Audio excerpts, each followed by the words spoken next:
আসসালামু আলাইকুম ভিউয়ার্স। আজকে আমাদের এলাকার আমার এক চাচার স্ট্রবেরি জমিতে এসেছি। তো এখন কথা বলবো। আমার চাচার নাম তারিক। চাচা কেমন আছেন? আলহামদুলিল্লাহ ভালো আছি। তো এখন স্ট্রবেরি বিলে কি কাজ করছেন? এই ঘাস নিয়ে দিছি। আচ্ছা, তো আপনাদের জমিতে তো দেখছি খুবই সুন্দর, এই যে বিশাল বড় বড় ফল, এটা কি জাতের ফল স্ট্রবেরি? এটা স্ট্রবেরি 24। এটা কি নতুনই জাত নাকি? এটা নতুন। এই 24 এক কেজিতে এখন কয়টা হয়? 12 থেকে 14টা। ওরে বাবা, 12 থেকে 14টা। আর খেতে কেমন লাগে স্ট্রবেরি? সুস্বাদু মিষ্টি। তাই না? তো আপনার এই জমিটা কতখানি? 7 কাঠা। 7 কাঠা জমি না? তো এখন যে স্ট্রবেরি, এই যে এত বড় বড় স্ট্রবেরি দেখেন সুপ্রিয় দর্শক, সাইজ দেখেন, মাথায় নষ্ট সাইজ। তো এখন এটা কত করে কেজি চলছে? 1400 টাকা কেজি। 1400 টাকা কেজি না?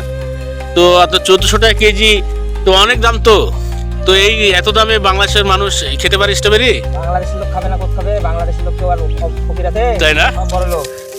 তাই তো দেখি মাথা নষ্ট। 1400 টাকা 1500 টাকা কেজি এই ফল। আর গাছও তো খুবই সুন্দর আছে ইনশাআল্লাহ। তো আপনাদের এই স্ট্রবেরির অভিজ্ঞতা কত বছরের? 14 বছর। 14 বছরের অভিজ্ঞতা না?